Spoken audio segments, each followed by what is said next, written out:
Okay, so most sports docs you've watched start in one of four ways. One, someone's looking into the distance, pretending to reflect on the past. Two, a montage of people get settled into the interview chair. I kept meaning to look in the mirror before I got in here. Three, combining a bunch of sound bites without context. I didn't really know where I stood. He probably hated me. That hit me right across the face. He was smiling assassin. Nobody really wanted to come to Toronto. And four, a collection of awesome plays with really awesome calls. Half man, half amazing. What a vicious slam! David Stoudemire has done it again! But we're not doing any of that. It's super cliche. We're gonna get right to the story. This is John. I didn't understand why we didn't have a team. This is Richard. I always wanted to run a basketball team. In the early 90s, they were competing to get an NBA team in Toronto. Larry Tannenbaum said, is there anyone that you know would like to help me get a basketball team? And I said, yeah, me. Larry's super important later in the Raptors' existence. We were up against two formidable groups because you had Labatt's working with Larry, and then you had basically Live Nation now kind of working with Magic Johnson. Master P phoned me. Make 'em say, And it said, I'd like to put a basketball team in the Sky Dome. Master P would actually try out for the team someday. But we don't have time for that storyline. I went to 20 of the franchises and visited them thinking it was a democracy. And then we found it wasn't a democracy at all. Presentation in New York, some of the groups decided to launch a name. We showed this to David Stern. He turned and said, where the hell did that come from? What are you laughing at? One of the things I learned, you don't pick the franchise name. They choose. We said, we're going to work with NBA properties and develop a name with you as a partner. Full banner day in the life of NBA's newest team. The league officially approved the addition of the Toronto franchise for the 95-96 season. Here's Mr. Excitement, Jerry Coangelo, the expansion committee with the warm and fuzzy. Toronto is an exciting market for us, and we're very happy to have the Bitoff Group as a member of the NBA, and we're very excited about it. Trust me, it was much more exciting than how it sounded right there. And it was just elation. It was fantastic. They call the National Basketball Association the finest run league in the world today, and it's going to be run by John Bitoff and his group of millionaire friends, a group that kind of laid low during the NBA expansion committee talks. Didn't make a big splash like the other groups, but they made a big splash today. So this is John's crew. The guy on the right is Alan Slate. He's gonna ruin John's dream someday. Oh, and don't forget about Richard and Larry. They'll be back. There's no manual on starting a sports franchise.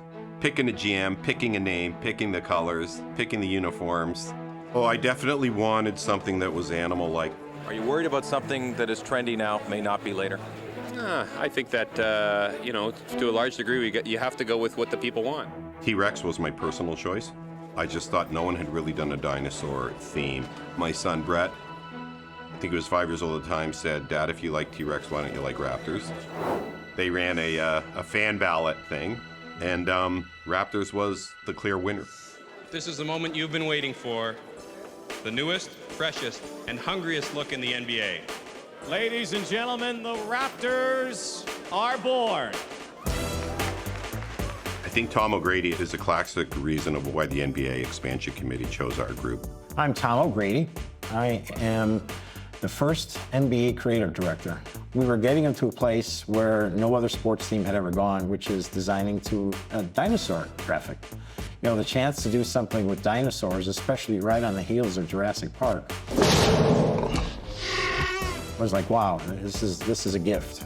How do we shake it up? How do we make it different? The 90s were all about flash and color, kind of glitz.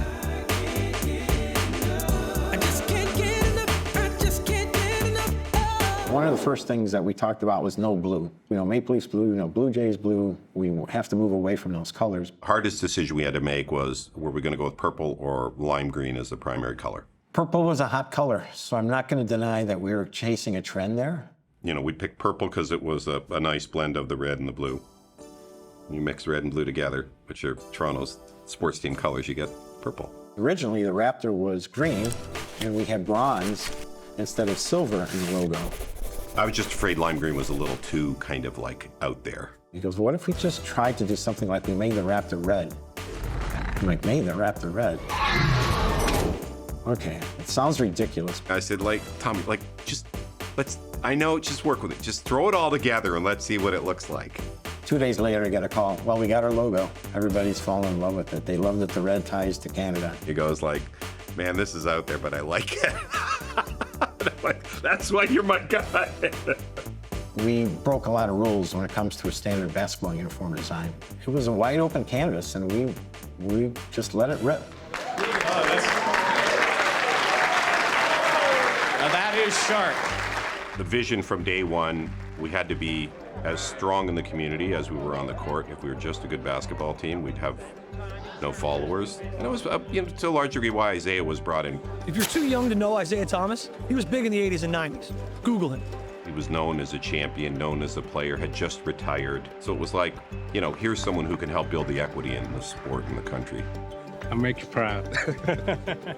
When we were interviewing for the GM, Isaiah goes, I'm only going to take this job if I can bring Glenn, because I need someone really smart beside me. Well, I was excited about the opportunity. Isaiah and Glenn go way back. They played together at the University of Indiana. When I was in Denver working for the Nuggets, we had actually tried to relocate the Nuggets to Toronto. And I knew from that basis what a great city, what a great market Toronto was. Isaiah could not have done this without Glenn. They molded the perfect kind of basketball brain, because they look at it differently, but they think the same. I was involved a lot in the expansion draft, which was, really difficult burden placed on the franchise in a lot of ways. We were designed not to be a successful team by the expansion plans of the NBA. Basketball is back in Canada. The Vancouver Grizzlies and the Toronto Raptors have been welcomed with open arms.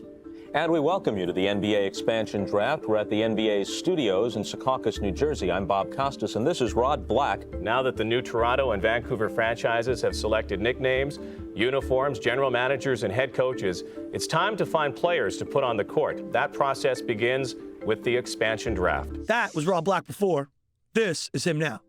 Even in the studio that day, I'm kind of going, is this real? I was going, pinch me, is it? This is actually real. We didn't know the players that were going to be involved, and they were kind of a lot of cast-offs. With the first pick, the Raptors of Toronto have gone for B.J. Armstrong, now a former Chicago Bull. Really? Really? This is happening? We're in this show. He's getting drafted number 1. I knew B.J. Armstrong wasn't. I knew he wasn't staying. I knew he wasn't playing. Do you expect B.J. Armstrong to be in Toronto? No, I don't, Bob. A team that really needs a point guard is the Washington Bullets, and they've got the number 4 pick, which Toronto really want, because they want Kevin Garnett, the high school sensation. Away from the cameras, Vesey and Costas and myself, we all had the conversation. He's not going to play. Why are they even selecting him? But I think Isaiah had this grand plan anyway. All right, let's pick up with Isaiah Thomas, who joins us now. You might swap Armstrong to the Bullets in return for the 4th pick, and they would also get your selection, which would be 7. Has that been discussed? There's a lot of interest in B.J. Armstrong. I'm not so sure if I want to get rid of those qualities so easily. What kind of odds would you give that he'd wear a Raptor uniform at the beginning of next season? Well, the odds are pretty high. So we have the first meeting. He comes into Toronto, and I'm in Isaiah's office, and B.J. walks in. And the first thing, BJ says, hey, Isaiah, I respect you a lot, but I don't want to play here. I want you to trade me. Within the Raptors front office, it was a kick in the teeth, kick in the gut. It was BS. My jaw dropped because, he didn't give us a chance. But it was also the fact that it was just playing in Toronto is what he was objecting to. And so that hit me right across the face. It was the first domino in a long line of players that did not want to play in Canada. Kevin Garnett, the high school star out of Chicago who will not play college ball, is eligible. And you are known to be interested in Garnett. I'm not one of those GMs who would probably say, no, I'm not interested. No, I'm not interested. Hey, I want the world to know I'm interested. Kevin Garnett had a lot of helium, but not nearly as much as Ed O'Bannon did that year. For Canadian fans, they're going, oh, that's the guy we want. That's the guy we like to have. On the shores of Lake Ontario, beautiful Toronto, Ontario, Canada, site of the 1995 NBA draft. How about the high school kid, Kevin Garnett, out of Farragut Academy in Chicago, Illinois? Everybody loves the kid. He can jump right out of the gym. Good evening, and welcome to the 1995 NBA draft. Held for the first time in Canada, home of the NBA's 2 newest teams, the Vancouver Grizzlies and the Toronto Raptors. They did not want the Raptors or the Grizzlies to win maybe forever. But the way they set it up, especially with the draft rules, not being able to get that #1 pick. Imagine the players they could have had. This year's draft is being telecast on both TNT in the United States and YTV here in Canada. Yep, you heard that right. The draft aired on YTV, a channel geared for children and young teenagers. All right, this is Dunn Street. It is the 1995 NBA draft. Let's go down to Skydome to find out what's going on.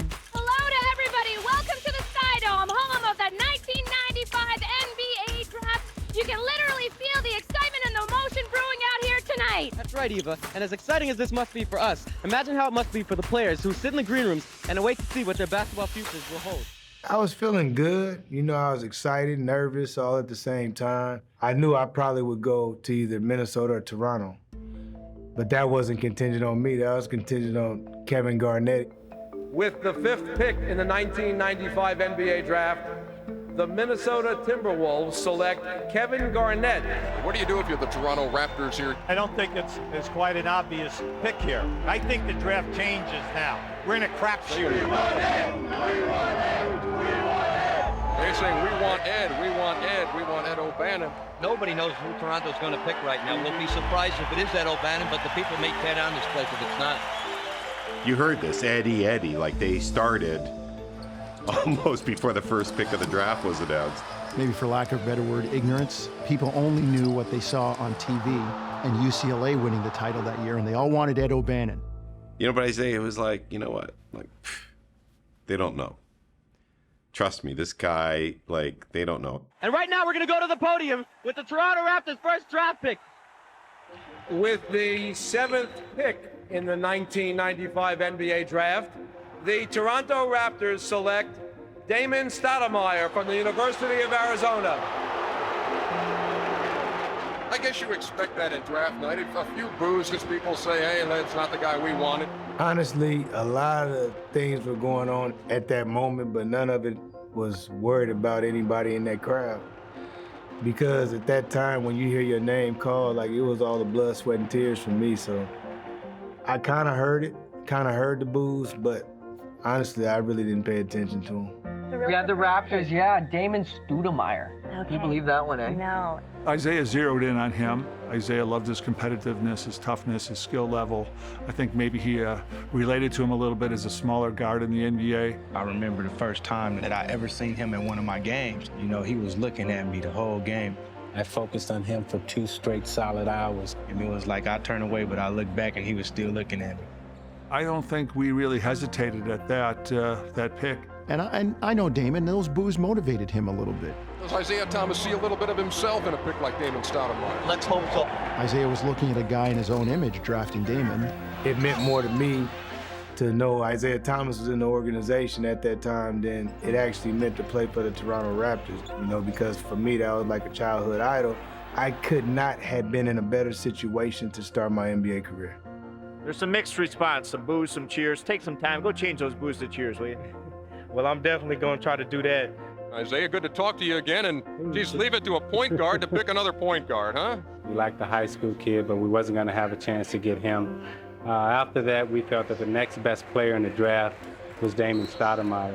Damon and Isaiah had this wonderful relationship, big brother, little brother. And Isaiah proved that heart matters as much as size in basketball.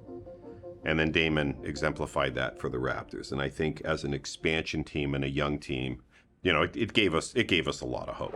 They've got Damon, some cool uniforms, and a bunch of cast-offs from other teams. But no arena to play in, so they call a Skydome home. That needle's called a CN Tower.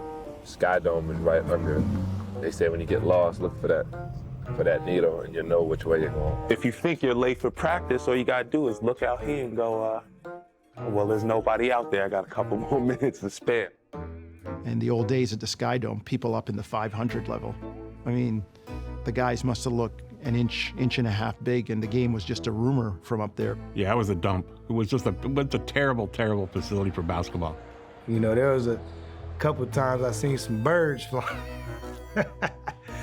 flying in the arena, but still, it was still the NBA. Not just another game. This is history being made. I was so jacked that day. I'll never forget that. To have an NBA team playing in Canada, unheard of. And now This is happening on opening night. Tonight, the Raptors' journey begins as pro basketball returns to Toronto. Welcome live to Toronto, Ontario, the home opener for the Toronto Raptors in front of 30,000 people and the dream of rookie point guard Damon Stoudemire. I can't sit up here and lie to you. Everybody has doubts, going to a new level of ball. And, I have my doubts, but, now I have a lot of confidence. I was excited, but I was nervous, but I got nervous before every game. The excitement around the town, the anticipation.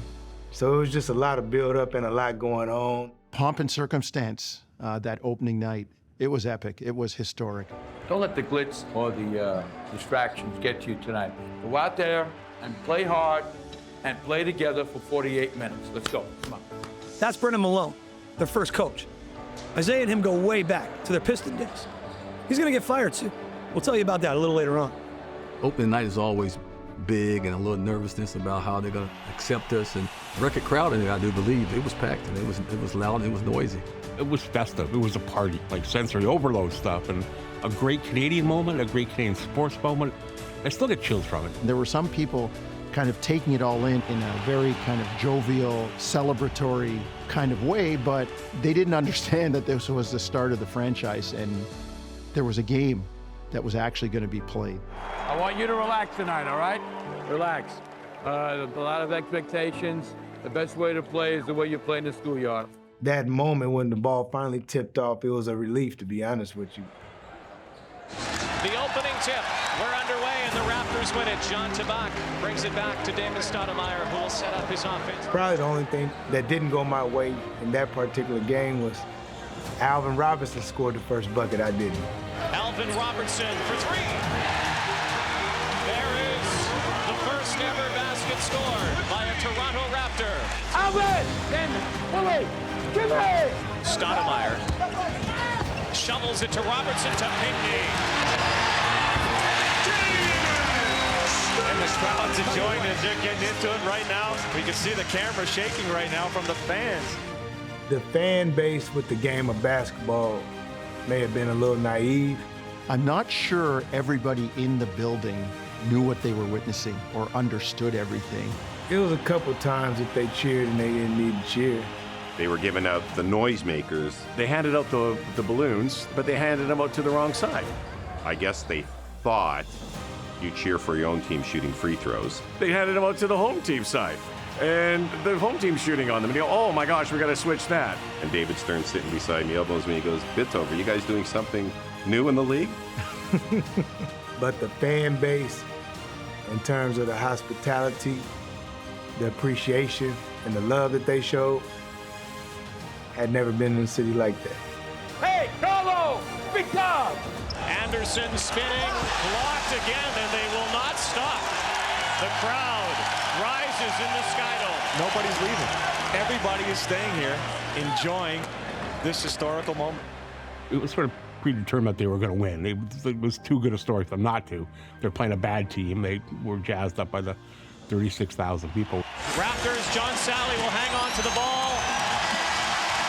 And that ball is a piece of history. The Toronto Raptors have won their season opener at home. There was a lot of people in there, and I was looking around going, wow, this is pretty impressive right here. It was noisy, too. It was loud. It was weird at times. It was fine as long as there was a lot of people. There's going to be some games where, quite frankly, there's not going to be a lot of people. And those were the games that were difficult. Basketball thrives on intimacy, and there was none. They tried to make it good, but man, it was a mausoleum. When there were only 18 or 20,000 people in there, it was dead. It wasn't made for basketball, and it didn't exactly have the vibe of something more intimate. But when the Bulls came to town, it was like a rock show had just arrived. Michael Jordan, the magician, the legend. Today, his airness touches down in Toronto. It was like our championship. The Bulls were chasing history. We were chasing nothing. There is a buzz in this building. It will be the biggest crowd in the NBA season this year. Jordan and the Bulls with 60 wins, shooting for the magical number 70. The night before, I had took MJ out. We drank and ate, smoked cigars, and really had a good time. The Sunday matinee game became almost Toronto's superpower. There were some of the remnants of that afternoon. And from North Carolina, a 6'6" guard, number 23, Michael Jordan. This was nuts. This was off the charts. Big bad Bulls come to town. Before Vince, that was the highlight of the club. And everybody, their eyes were just glued to Michael Jordan. And by the way, those are the Raptors, the home team that's playing over there. Robertson back to Carlos, look out! Scottie Pippen with the numbers, off to Jordan. Oh, yes. I've said it before and I'll say it again. You want to stop Michael Jordan, don't let him get on the bus. There he is, again. For the first quarter and a half, every time Michael hit a basket, there was a roar. You never heard that. Stoudemire, Rogers, nice pass to Tracy Murray. Christie, yes. Carlos Rogers with another hammer down in the first half. Michael Jordan, 13 points. Damon Stoudemire has 14 for the Raptors, 56-54 at halftime. The first half was like, they looked a little sleepy. Okay, is this really Michael Jordan or is this a hungover Michael Jordan? What is it? Having said that, I still think a hungover Michael Jordan can beat almost everybody 99% of the time, so it didn't matter. Stoudemire, shot clock at 6, penetrating, pumping, yes!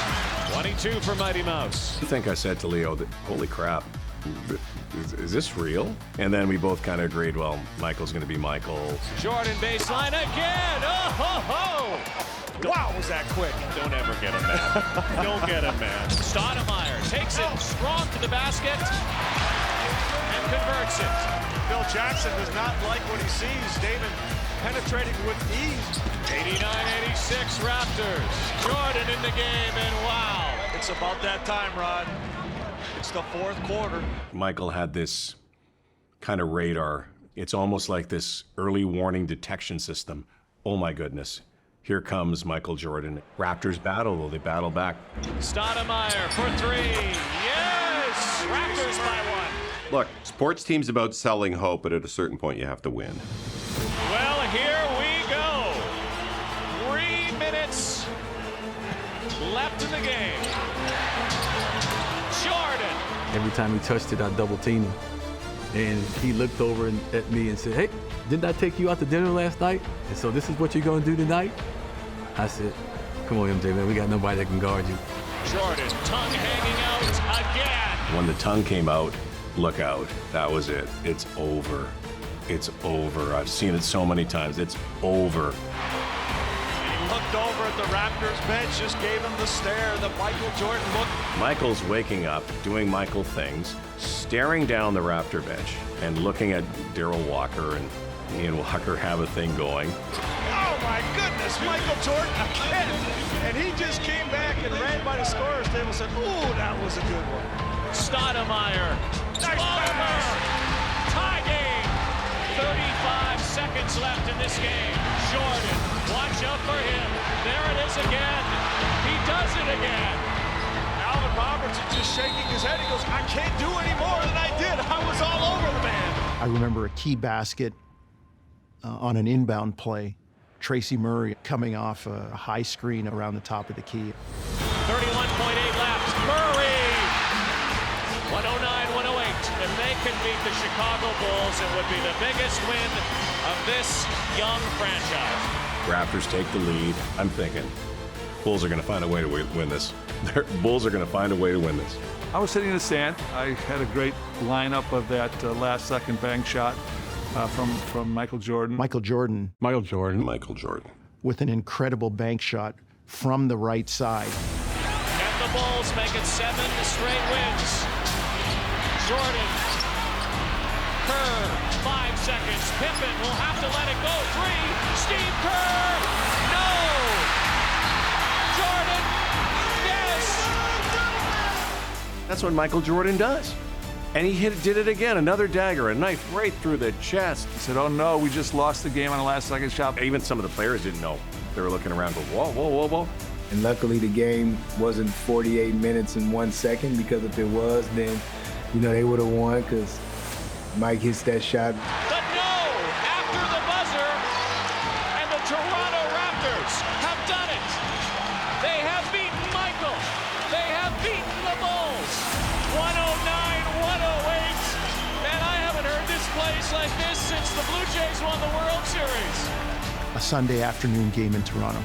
You guys have no idea how difficult that is to win. I can't speak specifically to the Bulls, but historically for the first 4 or 5 years when they played those noon or 1 o'clock Sunday afternoon games, they had a decided advantage. Maybe Darrell Walker the night before thought about that when he was taking Michael Jordan out, because whatever it was, it worked. They love the city. Trust me, the guys love the city. All I know is that it was a Sunday afternoon game. We had some great wins on Sunday afternoon.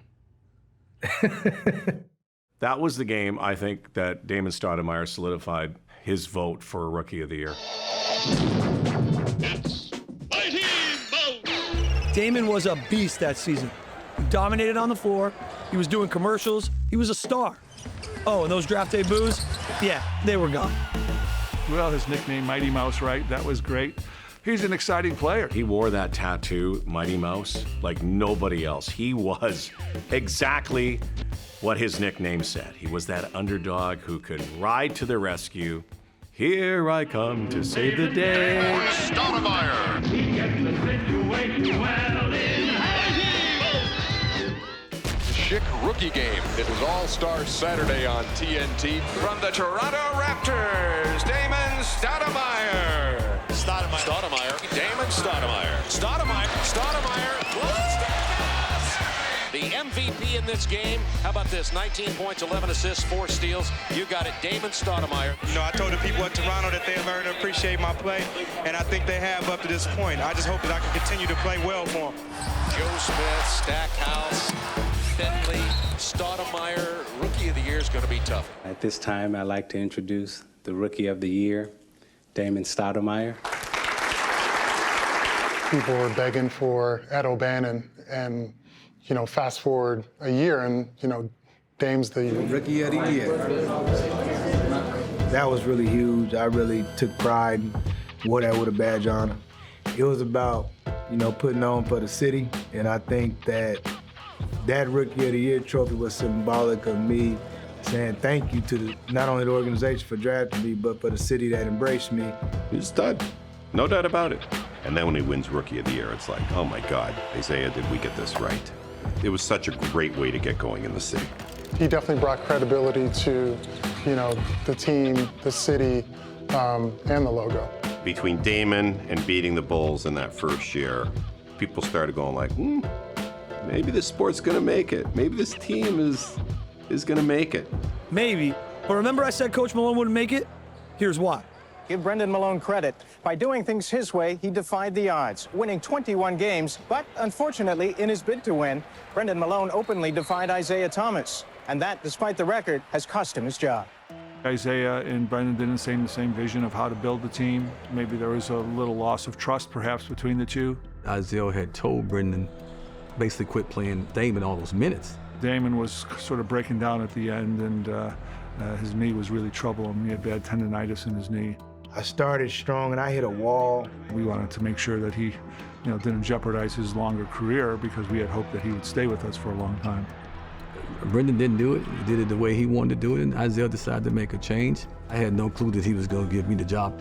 I like Darrell a lot, and I think if he's honest with you right today, he would say he wasn't ready to be an NBA head coach. I wasn't ready to be a head coach in the NBA at 30 years old. I had just retired a couple of years before. I don't think I was really prepared for it. Okay, so this is where the story starts to get confusing. So bear with me. John and his partner Alan, remember this photo? They're about to split up. They're fighting about how to build an arena because Skydome wasn't it. There was a shotgun clause in the original partnership deal between Alan Slade and John Bitove. And Bitove had to come up with X amount of money to stay in the ownership. He couldn't do it. I'm with John Bitove, the president and owner of the Toronto Raptors, at least owner for now. It's been a tough time for you. John, you got some decisions to make come November 14th. Will you still own the Raptors? Oh, I don't know. I'm going to sit down and see what happens between now and the 14th and discuss it with my family when we get closer to the deadline. Bitov and Slade had a big fight. Yep, Richard's about to be back in the picture pretty soon. It was getting more and more important to attract the Leafs into the building. And we just had two different strategies how to go about it. Well, it was a high-pressure situation, really. We were obligated to build a new arena, and we were unable to really deal with the Maple Leafs.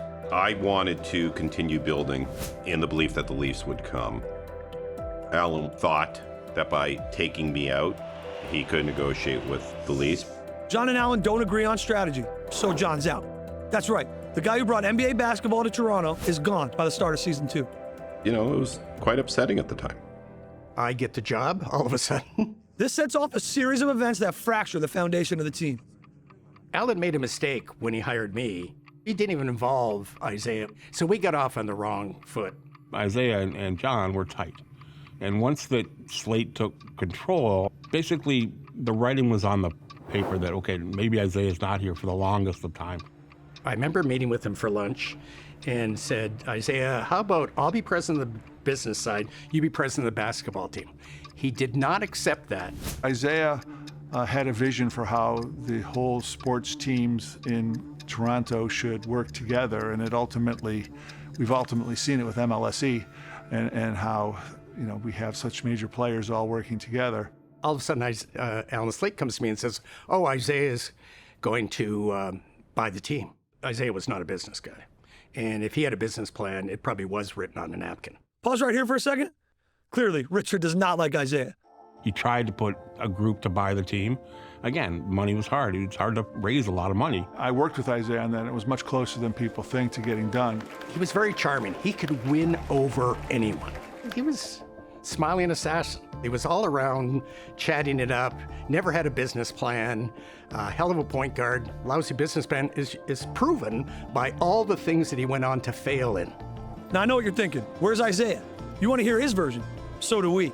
Responsible storytelling is about sharing both sides of the story without bias. There are always two truths. Isaiah agreed to do an interview, and then he went silent.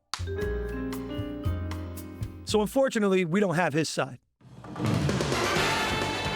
And welcome to Charlotte and the Charlotte Coliseum. It's time for the 1997 NBA Draft. Okay, back to the timeline. It's the 1997 NBA Draft, and well, remember how we told you that Isaiah and the Raptors missed out on drafting high schooler Kevin Garnett in '95? This time they'd get their chance with another kid fresh out of high school. With the 9th pick in the 1997 NBA Draft, the Toronto Raptors select Tracy McGrady from Mount Zion Christian Academy. That's the question I was supposed to ask, I think, of you guys. I would encourage these guys to think about staying in school, but I don't know if any kid's ready to go in that league. He's going to be an outstanding player down the road. So it was a great pick for them, taking the best talent that they think for the next few years down the line. Drafting a high school player is a riskier thing than normal, so it's a guts call. Isaiah was convinced. I guess that was what mattered. He told me straight up, if I'm still around at number 9, that I was going to be a Raptor, and he gave me his word and stuck to it. They knew they had missed on Kevin Garnett. I don't think the Raptors wanted to miss on Tracy McGrady. It was clear. We saw a lot of athleticism. He played above the rim, but he's going to learn to shoot the ball better, guard better. There's a lot of things he had to do. He was an 18-year-old kid. First time we play, Tracy crossed somebody over, and he comes down the lane, and he takes off, and he dunks. Oh, my, the kid with the springs, Tracy McGrady. And I was just like, damn, he's going to be a really good player. Still very raw and still very gangly as a teenager, but, you could see that he was really a special talent. Isaiah said, oh, I know how to handle a teenager. And we're going to set him all this stuff, everything from diet to accommodations. None of that ever happened. We just dropped him into Toronto, ill-prepared for it. I'm lost. I'm struggling my rookie year. I got the coach that's on my ass, and, anything that I do that I feel is good is not good enough for him. The biggest mistake was not allowing Mac to grow. He needed a lot of support. Maybe we didn't give him as much support. He was young, immature perhaps. Tracy had a difficult time, and he would tell you this himself, wasn't ready, didn't understand about being professional. He was young. He was 18 years old. Coming to practice 15 minutes late, arriving on the plane late, really not listening to film sessions. What are we doing? Like, this is not what NBA teams are supposed to be doing right now. I think the expectations were too high on him. His first year was a write-off. I thought Tracy could practice harder and play harder, and I was probably hard on him and didn't play him because he wasn't ready to play. Daryl was a rookie coach, so he maybe was a little old school in terms of his approach to yelling at players and things like that, and maybe that wasn't the right approach for some players like Tracy. The one thing that used to drive me crazy about this dude is I could have played the last 3 minutes of the game because the game is out of hand, so he just puts me in. I play 3 games. But when we get to the locker room, nothing is discussed about those 45 minutes that was played. It was only the 3 minutes that I played, and he was always on me, talking what I did wrong. Always did. He probably hated me, and I didn't care. I could care less about players hating me. My job was trying to win basketball games. Did you see the flashes that he could do some things? Yeah, but he still was an 18-year-old kid trying to figure out the NBA. I remember when the New Year's Eve game in Washington, and Daryl talking to me and a couple other writers saying, this kid doesn't watch out, he's gonna be out of the league in 3 years. We're like, whoa. This is the rookie, Tracy McGrady from high school. McGrady gets the bucket. I made a statement, and he tries to still be mad about that, which I can give a shit if he is mad about it, to be honest about it, because at the time I just made a statement. If he doesn't learn to practice harder and go harder, he's gonna be out the league if he's not careful. In that regard, Daryl was very right. Tracy needed to wake up. Frankly, I thought he was a sleepy player, didn't get much basketball, was very unrefined, very raw. It wasn't good, and I know Daryl probably has regrets about that as well. I've lost no sleep over that. I did what I thought was best for the team. Now, he panned out to be a Hall of Fame player, which is great for him, but at the time, he wasn't. That coach my rookie year that criticized me, said I wasn't going to be in the league beyond 3 years. Was he wrong? Boy, was he wrong. Boy, was he wrong. I think if Darryl Walker had been my coach for the next 2 years, I don't think my career goes the same. I was never going to learn or reach my potential being, taught by this guy. There was no doubt from the beginning, this was Isaiah Thomas's team. From Damon to Marcus Camby to Tracy McGrady. He was planting seeds. I'm convinced that Isaiah thought this was going to be a lifetime project, and then hit the fan. Isaiah Thomas has fled the Raptors' nest, resigning over the toll his 9% ownership in the team was taking on his personal resources. Economically, my pockets can't support my emotions. How's that? When the ownership change went down, it was a huge blow. There was a rift, and the rift has disappeared as of today. Slate, and I don't know what he was doing and what he was thinking. It was not good. It was not good. He's the smiling assassin for a reason. And when you ever go against the flow of Isaiah, you better watch your back, because he's coming at you. If I had to do this situation all over again, I would investigate my partners a little bit more thoroughly before I decided to come to another country and do business. He's an interesting piece of work, that guy, and we would sometimes look at the same item on a table. It could be a glass of water, and maybe see it from 2 different viewpoints. I think it was inevitable that he was going to leave. I thought it was really strange. I mean, he just kind of up and left. It was a big blow because, again, he was a recognizable guy. He was the guy. He was Isaiah. Glenn Grumwald was good, but he didn't have that cachet of Isaiah.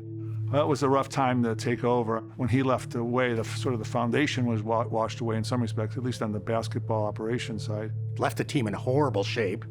Darryl Walker leaves him as coach, never coached in his life. I think we went on to lose something like 17 or 18 games in a row. So he'd left a real mess on his hands. I think Isaiah saw Allen's heart was not in this long term. And then, 6 months later, he decided, okay, I'll just sell everything to the Leafs. And that's what happened. After buying out John, Allen sells his ownership stake to a group that includes Larry. That group would be renamed Maple Leaf Sports and Entertainment. Raptor fans, Leaf fans, they've all spoken out loud and clear They want us together in one place. It is for that reason I've decided to step aside in order to ensure both teams have the economic means to compete successfully. Without the merger, we would have failed. The Leafs would have survived anyhow because they're the Leafs. They would have been fine. The Raptors would have been in real trouble. It was a huge blow, and you saw the exodus. People wanted to leave. People were like, Isaiah's not here? Isaiah's not running it? Well, I don't want to be here.